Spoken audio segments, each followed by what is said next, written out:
Hey everyone, so following the momentous blunder from Pearl Abyss that resulted in tons of people selling their equipment on the central market expecting Striker and Tamer to hit the game this week, we have had the confirmed update and the classes are going to be coming as of the 6th of November. Now we don't have any other further information on what else is coming with the classes, although if I was to take an educated guess I'd probably say things like Marnie Stones and the Imperial Deliveries, Cooking and Alchemy would definitely be in the game. However, Pearl Abyss's updates on PS4 have been a little bit spotty lately and we're not 100% sure what to expect. Going off the previous experience from Xbox really doesn't help us that much because, as we already know, this is an expedited or a sped up release pattern that sees us getting batched releases of content. So for example, when we got Valencia, we also got Awakenings at the same time along with things like Tet and Pangaea, and it just felt like there was a whole influx of content really quickly.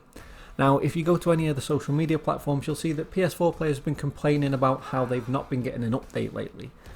Realistically though, when you compare it to the release schedule of Xbox, PS4 has a whole lot more content at this point in time than Xbox ever had.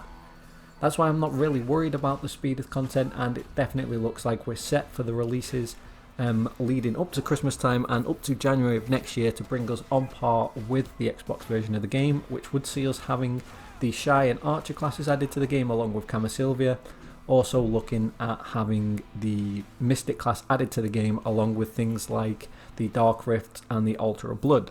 So all in all, I wouldn't expect us to not get that content before the end of the year. But anyway, back to this week's patch, or at least the 6th of November's update, and that is the Striker class and the Tamer classes in the game. So starting with Stryker. Now if you're new to the game, the information that has been given out by Pearl Abyss isn't really that informative for you, and unfortunately it doesn't go into any detail on if we're going to be getting Awakenings with the new classes. Now I would expect Awakenings to come out with the classes. It seems a little bit daft if they do it the same way as they do on Xbox, where they're releasing the class followed by the Awakenings like 1 to 2 weeks later. However, if that is the case, then these new classes won't be at their full potential for a couple of weeks. If you are looking at picking up the Striker class, unfortunately you're not going to be able to get ahead of the curve by picking up your Vambrace or your your Gauntlet, your main hand in advance. They won't be in the game until the class is released, so you're going to have to wait for people to pop those Arca boxes on there, and based off the current marketplace prices, I wouldn't be surprised if you struggle to pick one up without getting a boss kill yourself.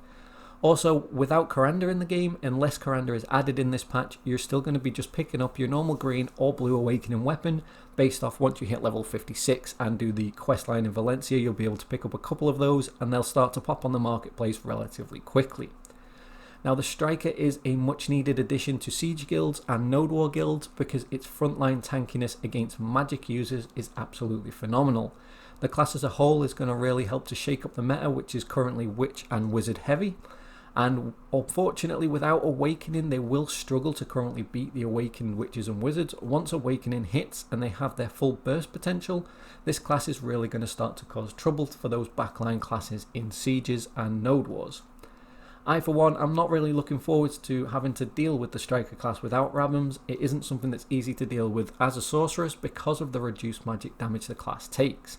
It's an incredible tanky class with a lot of super armor rotation that makes it incredibly hard to land CCs. To put it into perspective, there are a few holes in the super armor rotation that you can land CCs. However, if you don't know these and you're new to the game, you will struggle with dealing with the Striker class.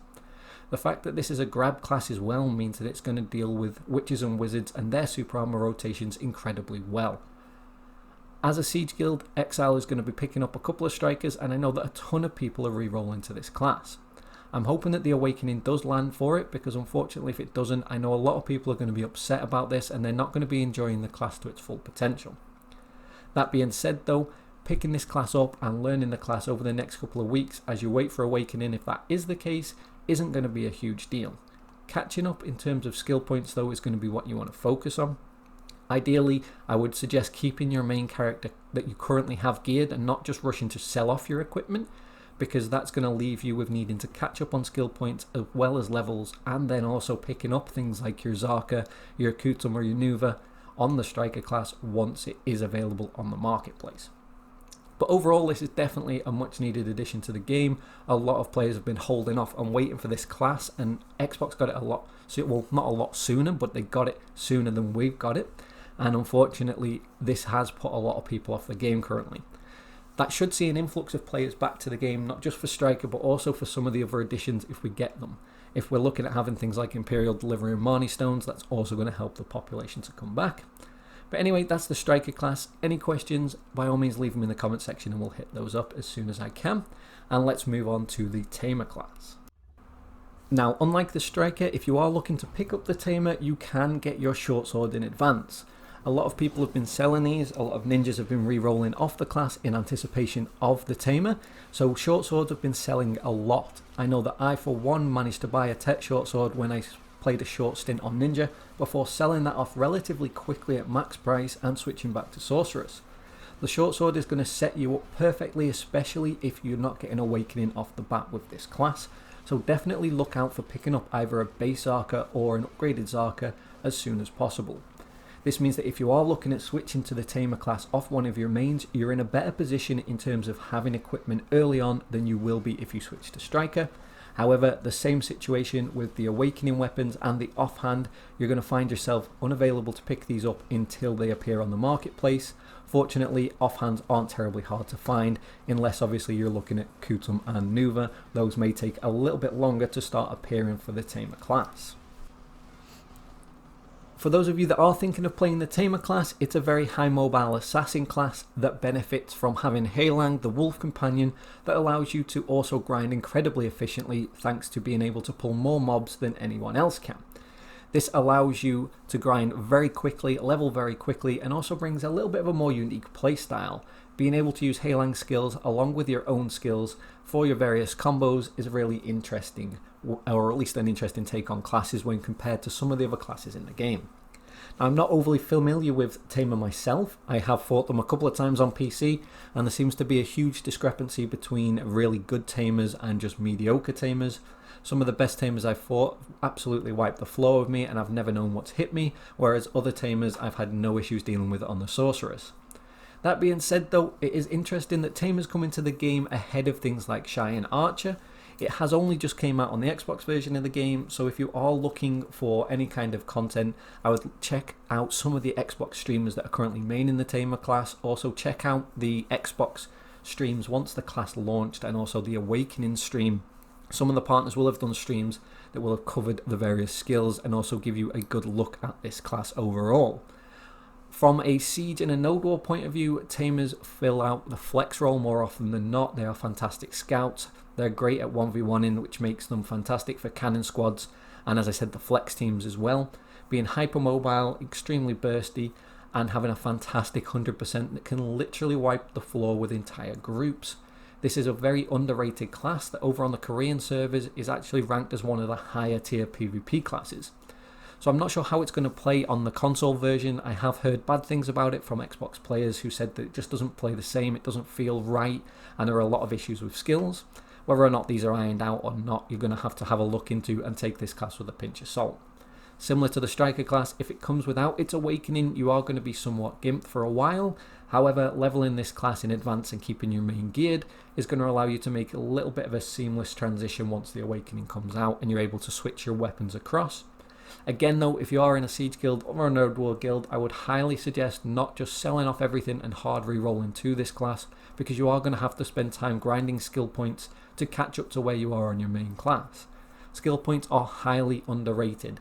If you don't have the relevant level of skill points to increase your skills, you're just never going to be as efficient on the class as you could be. This often leads to people bouncing around classes and re-rolling to multiple different classes and never actually getting to the true potential there. I for one know exactly what it feels like to be playing on a class with subpar amount of skill points when you're up against other people of the same class or different classes who have mained that from day one and have over 1700 skill points, everything maxed out. It feels like a completely different class. So if you are thinking of re-rolling to either of the new classes, definitely take into account that it's not just gear and it's not just level, it really is the skill points. Now with both these classes coming into the game, I would highly anticipate that there will be a leveling event as well. So if you don't currently have 2 spots free for these classes, definitely look to either free them up or be willing to buy character slot expansions. They may be discounted, but they are very unlikely to be free. So I would definitely anticipate that there will be an event that involves leveling these classes. There will be some rewards that you're going to want, so free up those 2 spaces if you don't already have them. Worst case scenario, you're looking at a week's worth of lost energy, or if you wait until 24 hours before the 6th of November, so on the 5th, and you delete them then, they'll be ready for that day, and you can still burn off all your energy on your ults before then. Anyway guys, that's all the news we have on the update for the 6th. If I get any more information beforehand, I will definitely let everybody know. Like I said in one of my last videos on the mobile video, I am bringing out a lot more PS4 content and a lot more console content moving forwards.